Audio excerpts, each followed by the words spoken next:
What's going on, YouTube? This is Lady Locks coming back at you. Sorry for the long wait. There are, if you looking at these videos, you are gonna see some back to back because I've been meaning to do it, but we all know life gets in the way. But I had to come up here. I had to. I had something to say about this whole Joe Osteen thing. I had something to say. So I'm not Christian bashing or anything like that. But it's like, okay, and I'm just going by what I've read in the media. We don't know how true it is or whatever, but I'm gonna give you my honest opinion, and my opinion is my opinion. Okay, so when you first were asked to open up your doors to the flood victims, there was no response. You act like you didn't do it. First impressions are everything. And I feel like if he didn't open up them doors in the beginning, he didn't want to do it. Now, all of a sudden, 24, 48 hours later, or whatever, you had a change of heart. No, boo, you didn't have a change of heart.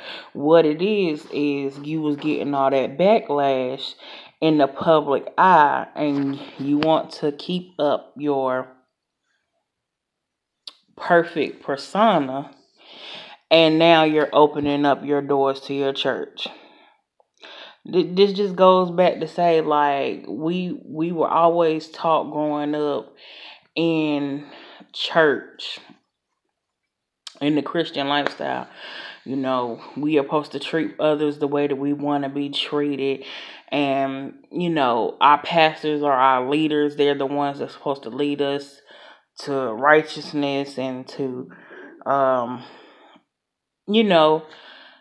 getting us to heaven. But my thing is, you have to practice what you preach.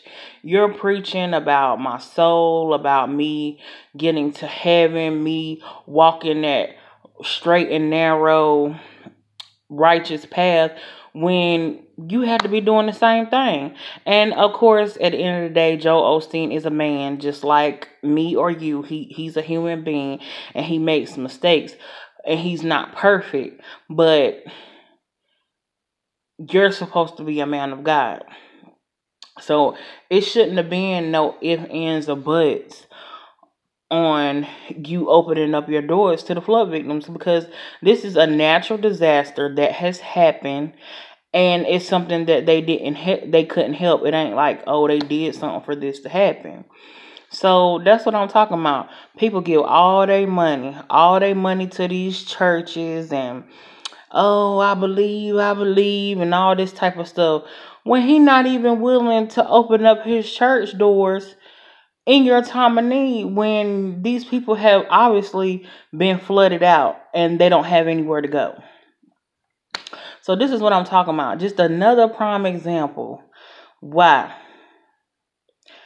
I do not give my money to the churches. That's just my personal opinion. I mean, I grew up in the church, but as I got older, like I said, I started to, kind of see things for what they was. Now, does that hinder me having a relationship with God? No, I still have a relationship with God. I love God. I do believe that there is a higher power that looks out for me. But church has become a business. It has become a business. Anybody can start a church nowadays. Shit, I can start a church nowadays. You know what I'm saying? And lay hands and talk in tongues until you gonna be healed. And I be riding a Bentley, and then the next day somebody from my congregation come to me and ask me, can I pay the light bill? And I tell them to trust in God. That's a bunch of shit. A bunch of bullshit. And that's just my opinion. But yeah, I just wanted to speak on that whole Joe Osteen thing. Trifling as hell. That's my opinion. And like I said, I am entitled to my own opinion. But anyway, what are y'all thoughts? Give me your thoughts. What do y'all think about it? Until next time, peace.